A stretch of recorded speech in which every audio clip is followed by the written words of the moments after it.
Góðan daginn, kæru félagar í Samfylkingunni og aðrir sem að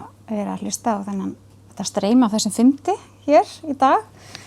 Svona strax daginn eftir páska, þetta sitjum við í gang og höldum áfram að skoða samfélagið og ræða hvernig við að bregðast í þessari stöðu sem uppur í samfélaginu núna í kjölfar við erum svo sem í miðjum þessum faraldri, þessum heimsfaraldri sem hefur gjörsamlega sett allt okkar samfélag á hliðina og þá skiptir ekki máli hvort við erum að hugsa efnahagslega eða samskipti okkar eða atvinnulíf. Og okkur fannst því vel til fundið að fá hana Sonju Ýr Þorbergsdóttur, eina af forystu konum verkalýðshreyfingarinnar á Íslandi, formann BSRB, til þess að skoða kannski þann hluta svolítið með okkur dýpra, svona hvernig ástandið á vinnumarkaði og hvernig við getum kannski reynt að stuðla því að koma út úr þessu tímabili öll saman, því að það er eitthvað sem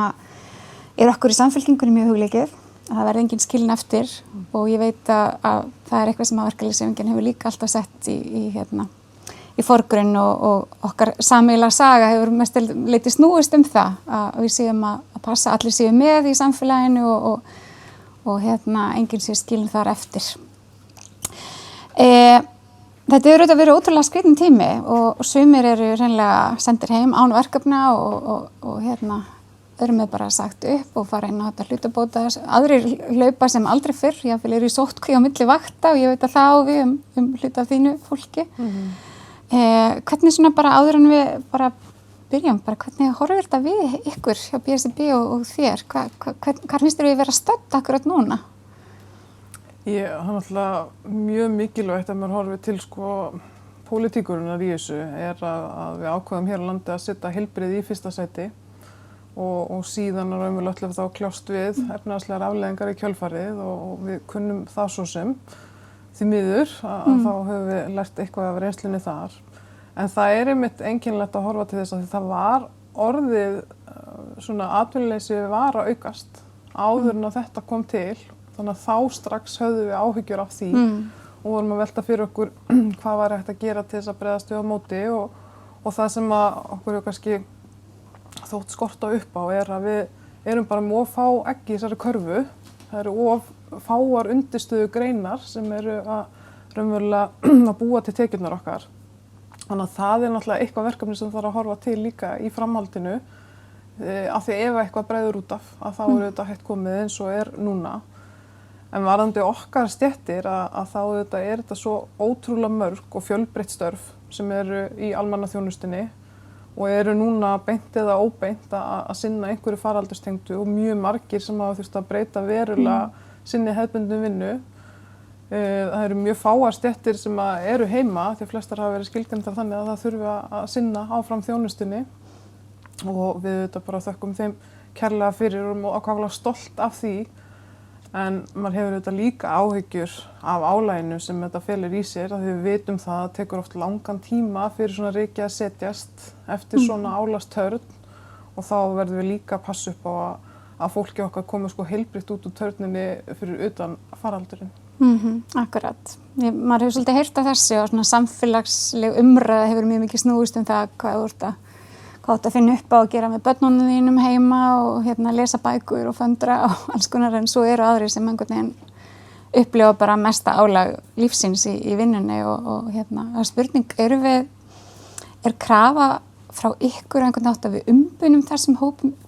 sérstaklega eða er það ekki kannski komið upp, er það seinni tíma mál? Þetta er svona eina spurningur sem við fengum senda frá félögum okkar sem kannski eru í þessari stöðu. Já. Við vitum að Sjúkraliðafélag Íslands og reyndar sem fyrir utan okkar raðir, Félag íslenskra hjúkrunarfræðinga, hafa sent á forstöðumenn heilbrigðisstofnana og að krefjast þess að þau raunverulega virki ákvæði kjarasamningum sem feli í sér að megi greiða önnur laun út af starfstengdu álagi. Og það eru bara brotabrot á öllum þessum stéttum sem að hlaupa hraðar, þannig að við höfum lagt það inn í þessu umræðu hjá BSRB að það þurfi að umbuna öllum stéttum.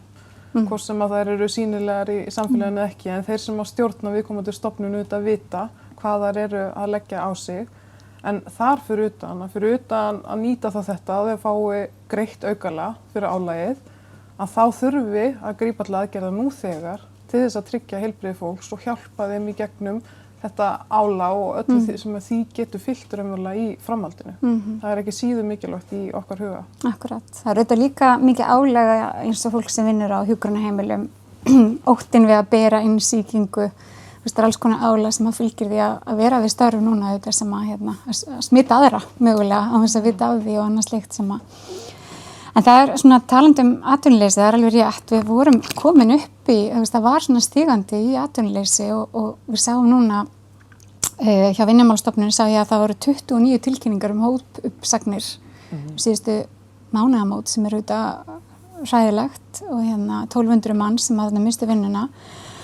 og það verið að spá hvað alltaf 10% atvinnuleysi sem auðvitað eitthvað sem við á Íslandi erum ekki vön. Meira á sumum svæðum, eins og við vorum á Suðurnesin. Og maður hefur séð svona hvern, svo sá ég samantekt frá ykkur þar sem þið voru að ræða að opinberum störfum hefur nú ekki verið að fjölga í sama takti og störfum á almennum vinnumarkaði. En engu að síður kemur alltaf upp þessi svona krafa hagræðingu hjá hinu opinbera og svona óttist þetta að það væri komið fram einhver svona krafi að opinberum starfsmönnum verið fækkað. Væri mögulega kannski réttari viðburður núna að fjölga opinberum starfsmönnum þar sem að nýta tækifærið og setja það fram sem atvinnu aðgerð. Það sem vorum að benda á varðandi tölurnar að opinberum starfsmönnum að þeim hefur ekki fjölgað í takt við fólksfjölgun. Það þetta líka þannig að við erum velferðarsamfélag og bara því betur sem árar og því aukin krafa þjónustu og betri þjónustu og þetta þekkjum við öll. En það ekki haldið eða sleppt í því. Og það sem við vitum líka frá hruninu að það var ótrúlega mikill niðurskurður á almannaþjónustunni og það var einfaldlega leyst með því að fólki okkar hljóp bara hraðar. Og þú getur gert það í ákveðið langan tíma en þegar þú upplifir síðan á móti að það sé engin umbun fyrir það og jafnvel engin virðing og sýnileiki þinnar stéttar eða þíns framlags sé bara ósýnilegt fyrir mörgum að þá þetta brestur eitthvað. Og við vorum búin að finna fyrir því fyrir nokkrum árum þegar við fórum að sjá raunverulega bara tölurnar frá virk starfsendurhæfingarsjóði eða aukna örorku kvenna eldri en 50 ára og svo framvegis. Það þarf að tengja á milli þessara punkta. Þetta hefur þetta allt áhrif. Það 2/3 starfsmanna ríkis og sveitarfélaga eru konur og stærstu starfsstéttirnar að sinna einhvers konar umönnun eða kennslu eða í heilbrigðisþjónustunni. Þannig að ef að það síðan niðurstaðan að það reynir mest og þessar stéttir eru núna í framlínunni og síðan á það að fara að auka niðurskurðin ofan á það sem var umverulega bara einkenndist af undirmönnun og óheilbrigðu vinnuálagi að þá veit ég ekki hvar almannaþjónustan endar og það það sem við erum að vara við. Auðvitað áttu okkur að því að staða ríkissjóðs verður þess eðlis að það þarf að hagræða en það má ekki bitna á þessum stéttum áfram og þetta líka kostar síðan á endanum samfélagið miklu meira af því að eins og núna það verulegur skortur Það mesti skorturinn á hjúkrunarfræðingum og þar á eftir koma sjúkraliðar og þetta það sama með allar þessar stéttir og svo stundum horft til þess að já þegar kreppir að þá verði ekkert mál að manna frístundaheimilin eða sambýlin fyrir fatlað og svo framvegis en auðvitað það ekki einhver stefna sem á að horfa til. Það á bara að byggja þetta upp þannig að þetta séu eftirsóknarverð störf og það séu verulega ekki bara vera að ala og samviskupið til fólks að axla ábyrgðina að því að svo brotna bara þessi bök og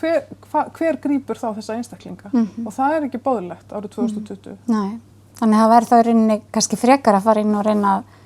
fjölga störfum í opinberri þjónustu heldur en að fækka þeim sem atvinnu skapandi aðgerð. Sko, það þarf náttúrulega fjárfesta í menntageiranum, í heilbrigðisgeiranum og í félagsþjónustunni og það þýðir að það þarf að stoppa þessi mönnunargöt. Það þarf að hætta að keyra þetta áfram á undir mönnun og síðan þá til þess að raunverulega að sporna við þessu óheilbrigða vinnuálagi að það þarf betri stjórnun og við sjáum það á rannsóknum til dæmis ef við horfum til mannauðsstjórnunar að Háskólinn í Reykjavík hefur verið með Kranet-rannsóknum þar það og þá svona metið til einkunna. Opinberi geirin langt á eftir almenna geiranum hvað þetta varðar og raunverulega góð stjórnin og það sem að fyrirbyggir allt varðandi heilsuna og líðan og hvort þú upplifir valdi verkefnum og sé vera að hlusta á þig og svo framvegis. Þannig að til dæmis þegar maður sér fréttur það að sé verið að grípa til sparnaðaraðgerða og þá ákveðið að fækka stjórnendum og þá eru svona sumir ánægðir með það þýðir að sé ekki alltaf verið að láta bitna á þeim sem eru með lægstu launin eins og svo gjarnan. En þetta ákveðin, sko, það ákveðin keðjuverkun í þessu. Þannig að maður einhvern veginn aldrei að sleppa almennilega undan í þessu. Akkurat. Mér samt við erum aðeins að gleyma að ræða, sko, ræstingafólki í þessum efnum, af því að það var hluti af hruninu að það var gjarnan útboð raunverulega á þessum störfum. Þannig að þetta aðkeypt þjónusta og við vitum það líka að bæði líður fólkinu betur og að sinni störfunum sínum betur ef að það hluti af teyminu, af starfsliðinu og viðkomandi vinnustað. En eru núna þá í raunverulega á lægri launum í gegnum þetta, það einhverja aðrir sem að græða af þeirra störfum og það alveg ótrúlegt svona hvað það hefur verið lítið rætt þennan hóp af því að þetta ótrúlega mikilvægur framlínu hópur í stöðunni sem við erum í dag. Já, ég tek undir það og og sem borgarfulltrúi í Reykjavík þá við fylgst með sko það eru tugir milljóna sem fara í viðbóta ræstingu bara vegna þessa ástand sem í dag þannig að það sannarlega hópur sem að þrífa allstaðar og heyrist lítið í. Getur verið mögulega að þar sé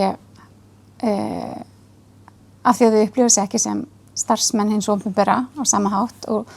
kannski líka því að þetta mikið af fólki sem kannski ekki á auðvelt með að tjá sig á íslensku tungu eða eitthvað slíkt, maður veit ekki, nú hefur við séð margar rannsóknir á því hvernig við komum fram við fólk sem á erlendum uppruna eða innflytjendur á íslensku vinnumarkaði fyrir þetta við sáum í fyrra að við erum þau eru stundum hlunnfarin laun og ýmislegt annað. Óttastu í kjölfar á svona ástandi núna að það aukist eða hvernig getum við tryggt að við skiljum þennan hóp ekki eftir? Svo stóru óttin þetta sá að núna einhvern veginn kunnum við að meta sumar af framlínustéttunum en áttum okkur ekki á einhvern veginn fjölbreytileikanum hvað eru margar og svo fari hlutinni bara í óbreytt ástand og þá verði bara haldið áfram umræðum einkavæðingu í heilbrigðiskerfinu eða einmitt að þessi stefna sem hefur verið hjá mörgum að fá aðkeypta þjónustu haldið áfram. Það svona tækifæri í þessu og það auðvitað það sem maður að vona að koma út úr þessu það að við áttum okkur á því að það eru öll störf mikilvæg. Þau eru öll að skila einhverju og það þurfi ekki áfram að vera svona þetta tog það hver sé mikilvægastur, heldur við bara áttum okkur á því eitt skipti fyrir öll að það eru allir ómissandi og verðum að bera virðingu fyrir öllum. Þannig að vonandi þessi samkennd sem einhvern veginn einkenni okkur þessa dagana að fara að lifa með okkur. Það svona það sem vonar helst. Já, akkurat. Samkenndin sem þó hefur verið mitt bent á að kannski ekki allir upplifa sig einhvern veginn ekki kannski sem þátttakendur í henni. En það ekki kannski það svo sem verið að vera að bregðast í því með að þýða upplýsingar á fleiri tungumál og hringi fólk og bjóða upp á samtal og annars slíkt því að þessi ótti sem að hefur einkennt þetta samfélag núna svona umfram það sem að kannski við þekktum í hruninu að þá þessi afkomótti að fólk óttast að lánin sé að fara að hækka og að verði hér óða atvinnuleysi en svo líka að óttast sko heilsu ástvina þína og barnana þína og öryggi og annars slíkt. Þannig að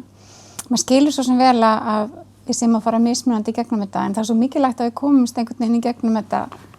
öll saman og maður að hugsa núna til 1. maí sem næstu mánaðamót og svo sérstaklega vill til. Það svona bendir allt til þess að svona efnahagslega séu að fara svolítið þyngra í gegnum þetta heldur en við kannski þorðum að vona í upphafi. Og að 1. maí geti orðið okkur svolítið erfiður dagur á vinnumarkaði. Vonandi verða ekki jafnmargar hópuppsagnir í apríl eins og í mars en maður svona veit ekki alveg hvernig staðan verður og fólk þarf auðvitað að standa skil á reikningunum sínum og annað og við hefum kynnt að alls konar fresti og slíkt en frestir eru auðvitað frestir. Hvernig, hver gæti svona verið eðlileg krafa verkalýðshreyfingarinnar núna 1. maí? Hvað heldur að verði svona efsta baugi? Sko, hvað gerist 1. maí ræðst auðvitað af stórum hluta því hvað verður í öðrum pakka ríkisstjórnarinnar. Já. Það núna auðvitað búið að grípa til mjög mikilla úrræða í hruninu að þá innleiddum við hlutabótaúrræðið og þá var það þannig að fólk þurfti að hámarkið var 50% starfshlutfall. Núna fórum við niður í 25% og út frá raunverulega þessum ótrúlega sérstæku aðstæðum og þá auðvitað hræðist maður það að fólk sé,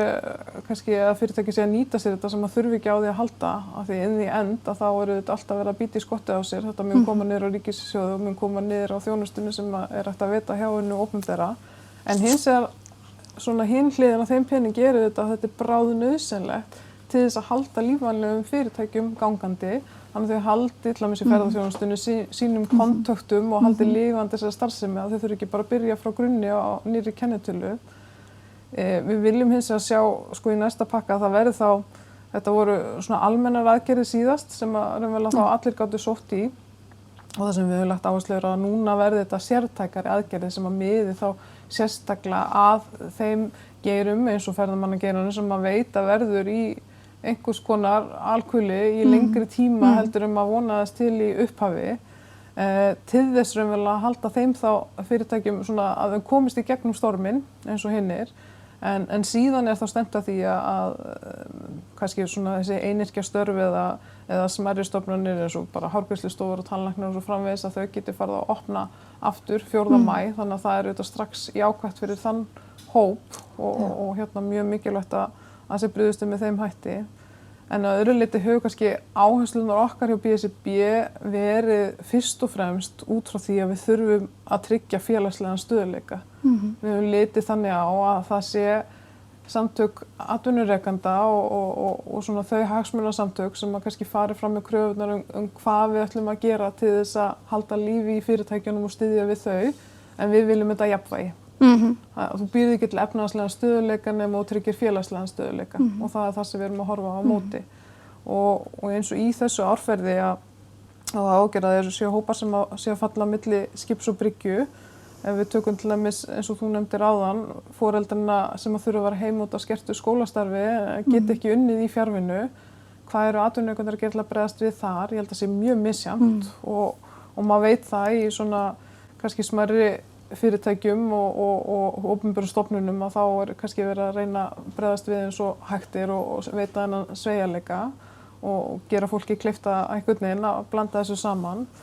en það líka ákveðin jafnréttisvinkill í þessu. Það eru áfram mæðurnar sem að bera höfuð ábyrgð á þessu púsli og núna eiginlega bara svona þyngdist þeirra hérna á daglegu verkefni að vera með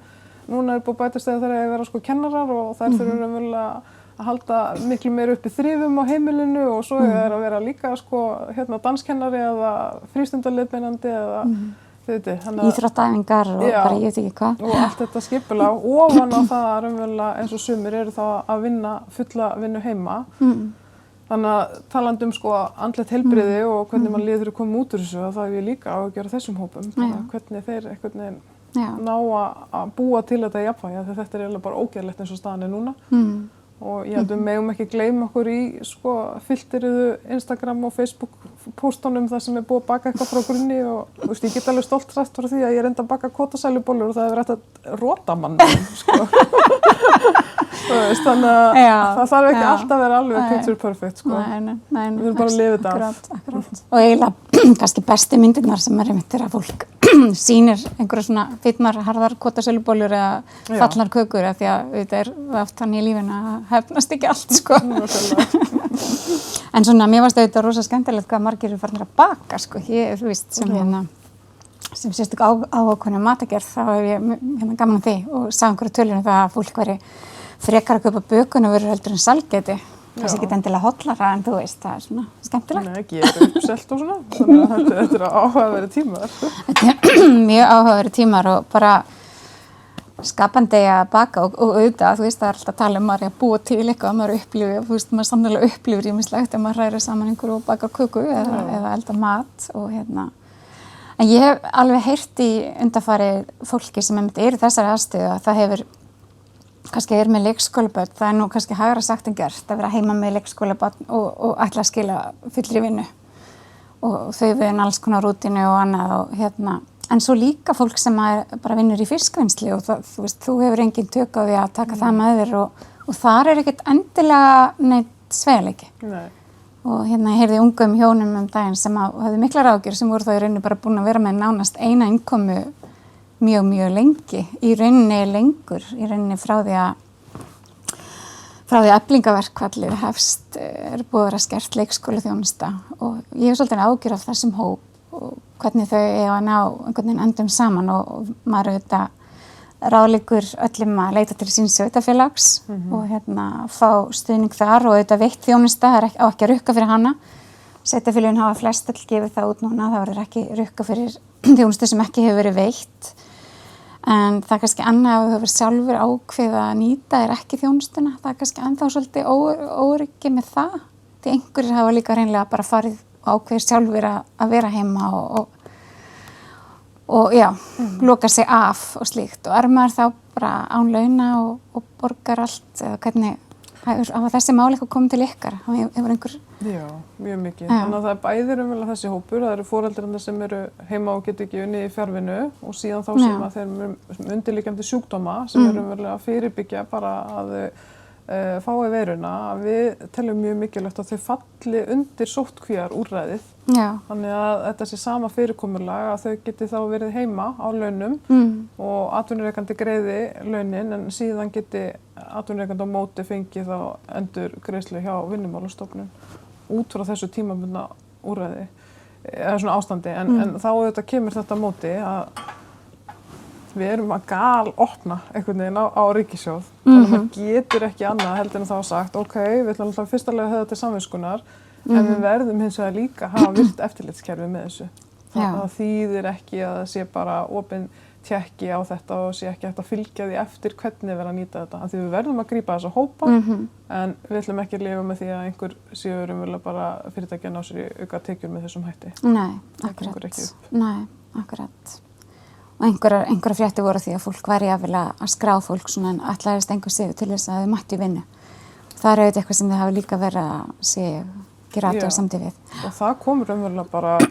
strax á fyrsta degi, áður en að var einu sem búið að opna úrræði hjá Vinnumálastofnun, að þá komu fyrirspurnir þetta að búið að lækka starfshlutfallið mitt niður í 25% en ég á áfram að vinna 100% vinnu og líka með einstaklingar sem að voru í sóttkví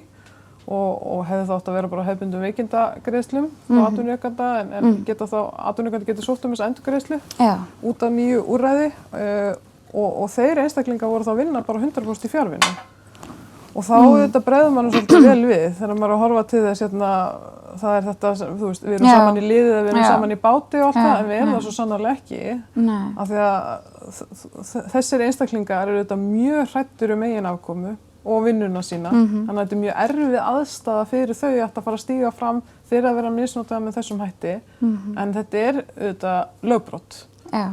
Þannig að ef að þetta er þannig að einstaklingur treystir sér til og áttar sig að þess ekki að rekja það beinlínis til hans að þá hvet ég alla til þess að láta vita að því við verðum að uppræta þetta. Af því að eins og ég segi, inn í end þá mun þetta hafa áhrif á okkur öll. Það er bara þjónustuna sem er verið að veita hjá hinu opinbera og það er ekki sanngjarnt fyrir nokkurn. Það getur ekki verið leiðin út úr þessu og í anda við þessa samstöðu sem við erum að reyna að vinna eftir. En ég hef líka áhyggjur af viðkvæmum hópum og við höfum hvatt til þess að velferðarvaktin vel á svona útviki sinn spurningarlista og sé að fylgja betur eftir svolítið eins og var gert í hruninu og ef maður horfir það kannski bara eins og einstaklingar núna sem að núna er verið að elda alla máltíðirnar heima og þetta voru einstaklingar sem áttu kannski erfitt með að ná endum saman og fyrir þennan faraldur hvernig staðan sé núna og hvernig við getum beint stuðningnum til þessara hópa og það hefur auðvitað verið mjög skýr krafa bæði frá Öryrkjabandalaginu og frá eldri borgurum að það sé að hækka ellilífeyrir og örorkulífeyrir. Fólk er í mjög misjafnri stöðu þannig að við höfum líka verið með þá kröfu að þurfa að hækka þennan grunn en svo kemur á móti hvernig grípum við þessa hópa sem er í erfiðustu stöðinni. Og það var líka lokað mörgum matarúthlutunum vegna faraldursins. Þannig að það er ekkert eftir nema eins og þú segir eins og sveitarfélögin og því miður, ég meina stuðningunni þar er mjög lágur. Þannig að ef fólk er í leiguhúsnæði þá er kannski ekki alveg þannig að það nái, eða það hjálpi því eins og það þarf að halda. Akkurat. Þannig að það er þetta atriði að það engi skilin eftir. Já, það er og kannski góð punktur líka að þú ert sem starfsmaður og ekki kannski góðri stöðu núna til þess að fara að vera með vesen. Þú ert heima og eins og þú bendir á, en við verðum samt einhvern veginn að gera það af því við erum í þessu öll saman og til þess að við getum passað að sé ekki vera að svindla á kerfinu því auðvitað eigum við ríki saman og sveitarfélögin og samfélagið. En ég skil alveg að þessi erfitt að láta vita en leið það ótrúlega mikilvægt. En það hafa, sko við höfum verið að benda það hjá Samfylkingunni að sko þessi lífskjarasamningur sem að rauninni hefur svolítið undirstaðan undir þá samningar sem þó nú þegar búið að gera, ég veit að það eiga nokkur en þá ósamið hjá ykkur og fleiri stéttarfélög eru að semja. En hann náði ekki til sko lífeyrisgreiðslna og fólk þar upplifir sig nú þegar fyrirfram svolítið skilja eftir áður en að þessi faraldur síðan kemur upp. Síðan var þarna í fyrri aðgerðum ríkisstjórnarinnar sá ég að það var eingreiðsla til öryrkja, það var ekki til eldra fólksins og það svona, hópar að bera sig saman og upplifa sig sko mismunandi svona bara þáttekundur í þessu öllu saman. Svo hef ég líka heyrt sem að mér finnst alveg sanngjarn gagnrýni, bara til dæmis fólki sem er einmitt sannarlega ofta á mjög lágri fjárhagsaðstöðu hjá sveitarfélögum sem er svona síðasta neti sem á að grípa þig og hún getur verið allt frá sko 150.000 upp í 220.000 ég man rétt sem að Reykjavíkurborg sem er ennþá held ég með hæstu fjárhagsaðstöðuna sem er samt mjög lág og í rauninni er ekki ætl til fulla framfærslu, hún er í rauninni rétt á að fleita þér yfir bara erfiðan tíma og í rauninni ætti aldrei neitt að þurfa að vera þar lengi staddur með framfærslu. Ég velti aðeins fyrir mig sko, þú veist, hvernig getum við einhvern veginn reynt að fá öll þessi sjónamið upp, þú veist, að leyfa öllum að taka þátt í því hvernig samfélagi mótast áfram. Ég sko, þú veist, hafið þið verið til dæmis kölluð að borðinu sem fulltrúar launafólks þegar ríkisstjórnin er að ákveða næstu efnahagsaðgerðir? Ég veit ég að minnihlutinn og Alþingi hefur ekki verið mikið þar og við í Samfylkingunni gert athugasemdir við það því okkur finnst einhvern veginn að nú verði allar raddir einhvern veginn að fá að heyrast. Eru verið að hlusta á ykkur og finnst þér einhverju hópar sem að við líka stjórnmálaflokkar ættum að hlusta meira á því að nú er útrúlega gagnlegt að fá því og nú reyni að dæla yfir því alveg öllum spurningur sem ég hef fengið senda og bara útrúlega þakklátt fyrir þær. Sko, eru þið þáttakandi til dæmis í þessu samtali við borð ríkisstjórnarinnar hvernig halda ég áfram núna? Já, sko í grunninn má segja að þegar raunverulega það var ljóst í hvað stemdi að þá þetta voru við öll þessi heildarsamtök launafólks að kalla eftir samtali og samráði og svona óska eftir upplýsingum hvað stæði til og hvernig það hefði gert og það verður að segjast eins og fyrir þennan fyrsta fasa að þá voru allir að hlaupa mjög hratt og við líka. Þú veist, þegar maður loksins sá síðan pakkan að einhvern veginn að ná utanum þetta og alltaf fara að sjá til framtíðar og að þetta eru sko, í fyrsta lagi þetta vel aðgerðir sem hefði þurft að gerast í gær og svo þetta aðgerðir sem þurft að gerast í bara nánustu framtíð og svo þetta að horfa sko til framtíðar. Þannig að þetta einhvern veginn þetta og fá yfirsýn að maður sé að grípa alla þessa ólíku hópa. Síðan sem sagt hefur vettvangurinn verið mestmegnis í gegnum þjóðhagsráð. Þannig að þar þetta samtal aðila vinnumarkaðarins við stjórnvöld en það samt þannig að þú veist, við getum alltaf haft samband og við getum alltaf komið okkar á framfæri. Já. Þannig að við til dæmis gerðum það að við sendum frá okkur svona, og þetta er umverulega lifandi plagg en þetta eru áherslur BSIB til hvað aðgerða að grípa í tengslum við veiruna og svona miðað við hvernig staðan var þá við sendum það þarna fyrir páska og svo sjáum við hvað skila sér umverulega í framhaldinu. En er meira samstarf meðal stéttarfélaga núna, finnst þér þetta svona ástand kalla á það? Nú eru stéttarfélögin ótrúlega mörg, segi ég því við erum til dæmis í Reykjavík og líka í sambandi sveitarfélaga semja við alveg endalaust mörg félög, finnst manni stundum. Já. En kallar svona ástand á eitthvað meira samtal eða eru þið bara öll að hlaupa fyrir ykkar hópa? Sko í grunninn náttúrulega það eru næstu 200 stéttarfélög í landinu, þannig að ég sammála þér, það alveg... Svona þorið alltaf að segja þetta. Og það eru kjarasamningar fyrir eina mannesku. Þannig að það náttúrulega ekki alveg það sem hugsunum með svona kollektífu, þannig að það eitthvað framtíðarverkefni, en það eru hins vegar, ég meina langstærstu heildarsamtök, regnhlífarsamtök launafólks eru Alþýðusambandið og svo eru þá opinberu vinnumarkaðir, þetta BSRB og Bandalag háskólamanna og Kennarasamband Íslands og þannig fer þetta raunverulega fram, þú veist, það eru samtali milli aðildarfélaganna innan ASÍ, þau sameinast í eina rödd og svo sama hjá okkur hinum og svo tölum við saman á bandalagsgrundvelli og erum mjög oft samstillt í því og eins og í þessu árferði að þá erum við bara mjög sammála því að í grunninn svo nefndir áðan að megin krafan þessi, við viljum stuðla að jöfnuði og við viljum stuðla því að það engin skilin eftir og við þurfum að tryggja félagslega stöðugleika. Þannig að þá auðvitað, þó að séu kannski einhver svona atriði sem ekki nákvæmlega sama nálguninum, að þá eru svona breiðulínurnar þær sömu. Og þess vegna þetta mjög bara gott og gefandi samstarf. En það auðvitað mjög mikil vinna þarna baki. Ég held að fólk átti sig ekki alltaf á því að þegar þú ert að stilla saman strengi svona margra ólíkra hópa og ólíkra stétta til þess að ná þig í svona eina skýra rödd og væntanlega stærsta og erfiðasta verkefni hjá Alþýðusambandinu er einfaldlega bara út frá fjöldanum. Þetta er í kringum 110.000 manns sem að falla hann undir. Þetta eru 22.000 hjá BSRB og þetta eru 15 hjá BHM og eitthvað 10 eða 11 hjá Kennarasambandinu. Þetta eru ótrúlega stór regnhlífarsamtök og stór hluti af launafólki en auðvitað líka mörg lítil félög sem að einhvern veginn, maður átti sig eftir ekki alveg á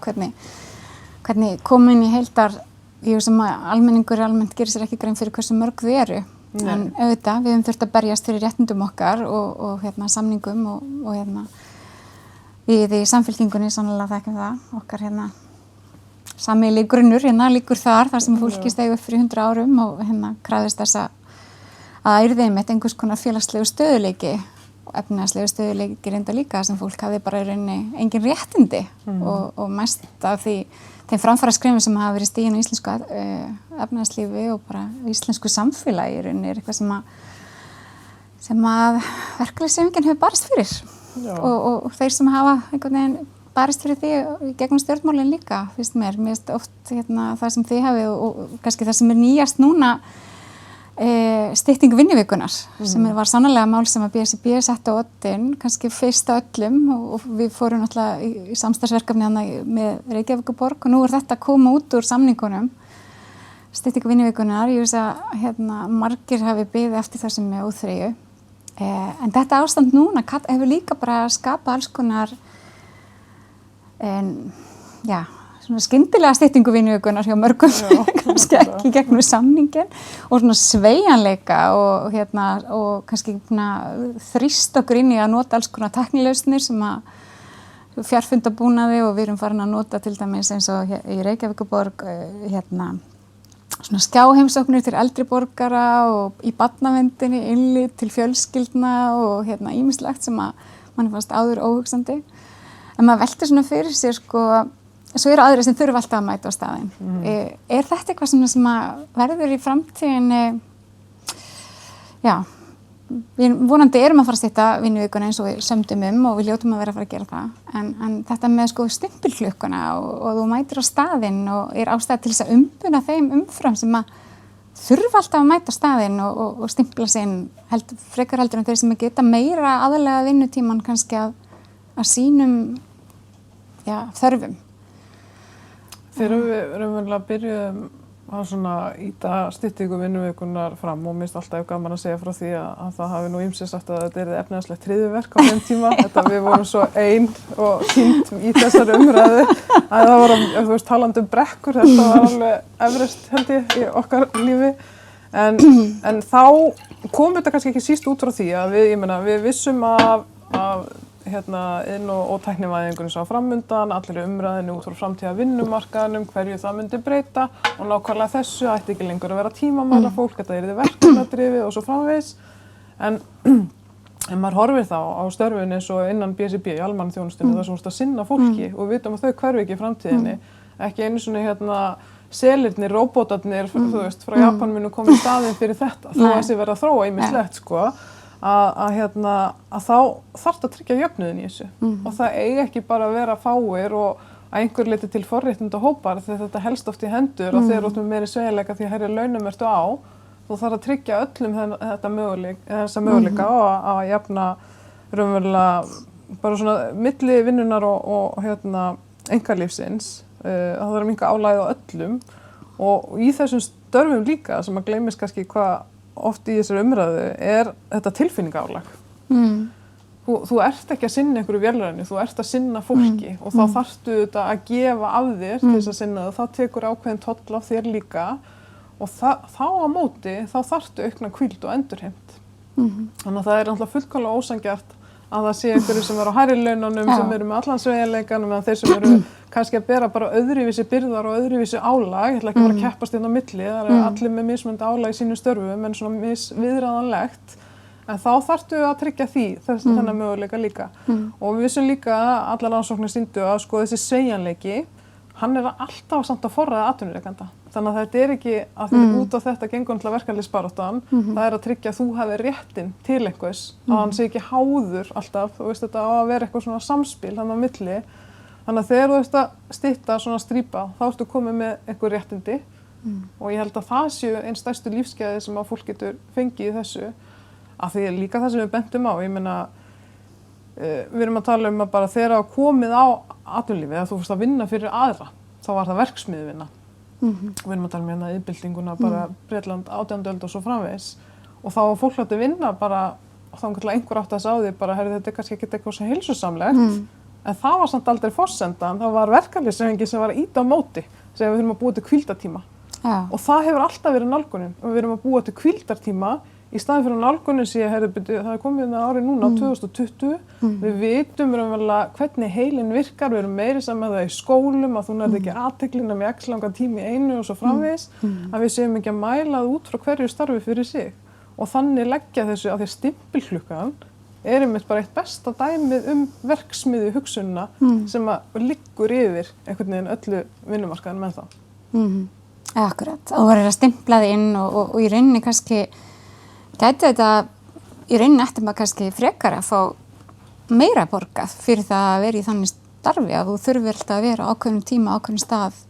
frekar heldur en við hinn sem maður kannski höfum meira sveigjanleika. Allavega þá að taka tillitið að það er misjafnt hjá sumum stéttum, það þetta atriði sko að koma sér í vinnu en að koma sér í eitthvað galla og það er mjög gjarnan í eins og í stóriðinu eða kallastörfunum, þá farið borgað fyrir hann tíma sem að tekur þið að undirbúa þig fyrir starfi en það er ekki þannig eins og í heilbrigðisþjónustunni í kvennastörfunum. Það er mjög mikil skekkja ennþá í ótrúlega mörgu og það er svona ekki verið að verðmeta þetta eins sko. En áhugavert sem þú segir í rauninni að við höfum bara farið inn í það að skilgreina hvíldartíma í staðinn fyrir að skilgreina vinnutíma. Þú veist að við höfum einhvern veginn svona alltaf barist fyrir því að auðvitað þurfti það. Fólk var náttúrulega datt niður við vinnu sína og dó ung bara af óheilsu af því að vann svo stíft en þá er spurning, alltaf veit enginn hvað hæfilegur vinnutími en þessi stytting núna sem við erum að fara inn í, það verður mjög áhugavert og ég man eftir þessum fundum.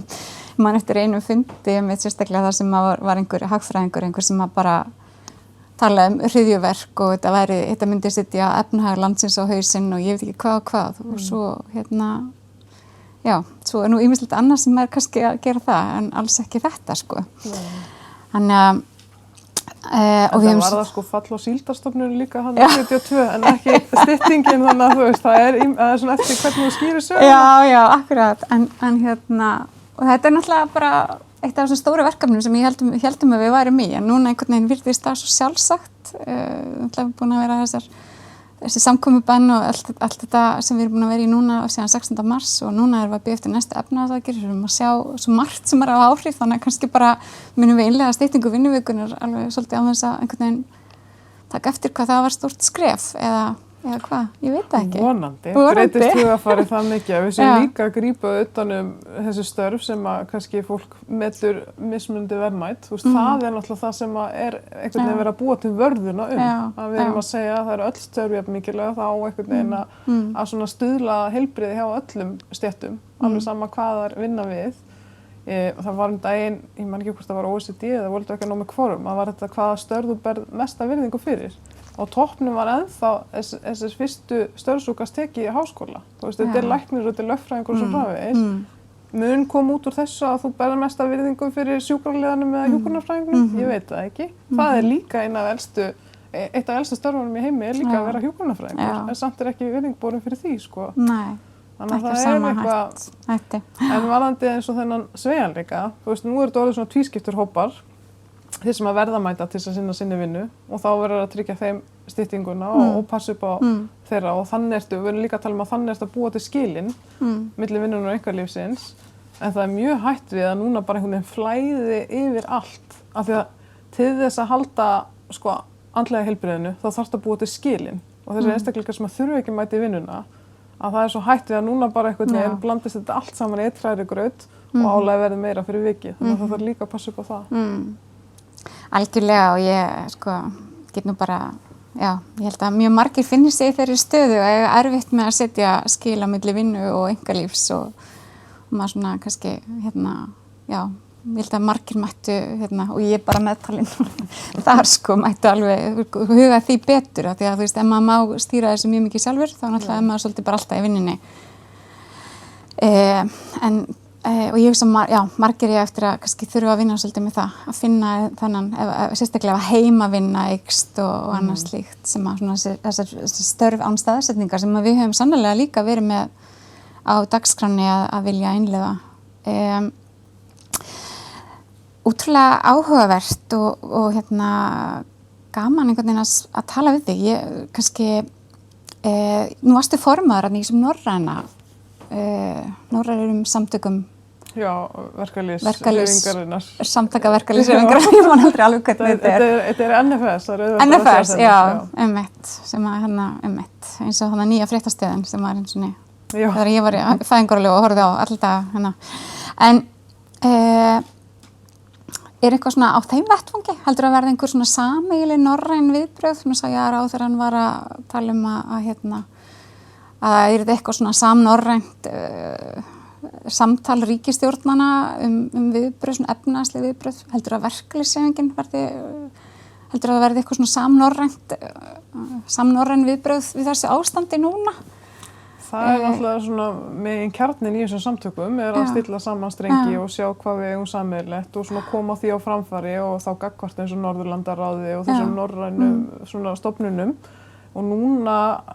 hefur það hefur komið vikulega upplýsingapakki sem að þá öll þessi reglífa samtök, systur samtök okkar á hinum Norðurlöndunum að taka saman hvað áherslur þau hafa, til hvaða úrræði hefur verið gripið og líka mynd að lýsa því og maður finnur svona muninn á milli landa, þú veist í Svíþjóð þá er þetta það náið samstarf að maður upplifir að þetta sé bara svona símtal í burtu sko, ekki alveg þannig í Finnlandi, þannig að þetta er svona og Noregur líka, það er svona ríkisstjórninni þess eðlis núna, var það ekki skýrið þannig að maður finnur líka hver áhrifin geta verið og áherslunar eru auðvitað bara mjög líkar í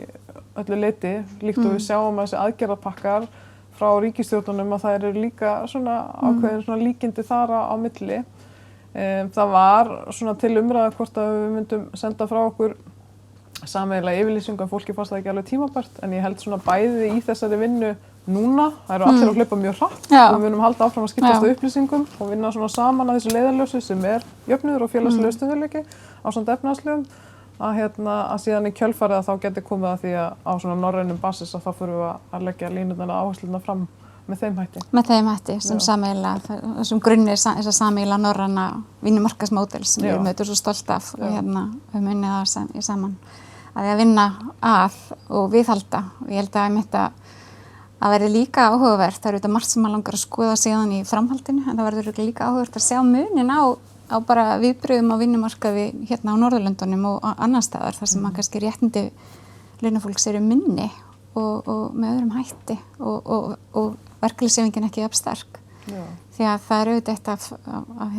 því sem að við á Íslandi getum státað af að hafa þessa sterku verkalýðshreyfingu og ég held að ykkar hlutverk verði mjög ábyrrandi á næstunni. Og við viljum auðvitað gjarnan vinna þétt með ykkur. Það er auðvitað aðeins lengra á milli okkar heldur en í Svíþjóð þar sem ég veit að þetta er bara nánast, þetta er sama fólki þar sem að það er bara yfirlýst. Það er bara yfirlýst, samfylkingin þar, sósíaldemókratarnir í Svíþjóð eru bara, og verkalýðshreyfingin eru bara samherjar í baráttunni og við auðvitað lítum þannig á líka við sem samherjar í baráttunni og ykkar áhersla á þannig félagslega jöfnuð og auka jöfnuð er auðvitað okkar áhersla líka og svo líka þetta, það verður aldrei öflugt atvinnulíf er ekki forsenda alls, heldur velferðin eru auðvitað forsenda öflugs atvinnulífs, því að við erum mikið með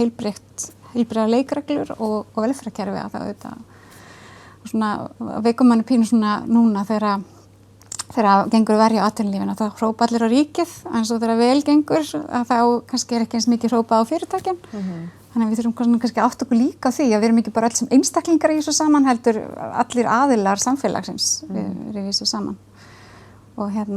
bara hlakka til að vinna áfram með okkur að þessu svona, er eitthvað sem þú vilt segja að lokum við ljókum þessum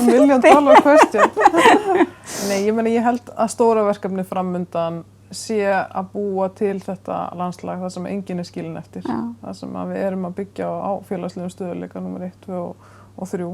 þannig að það er áfram samstæðan og samkenndin sem mun skilja okkur áfram og ég vona að okkur beri gæfa til þess að hlúa vel að því bara frábær lókaorð, bara kæra þakkir þeir sem að fylgdust með og takk kærlega Sonja fyrir að koma og vera með okkur á þessum fundi. Takk sem leiðis.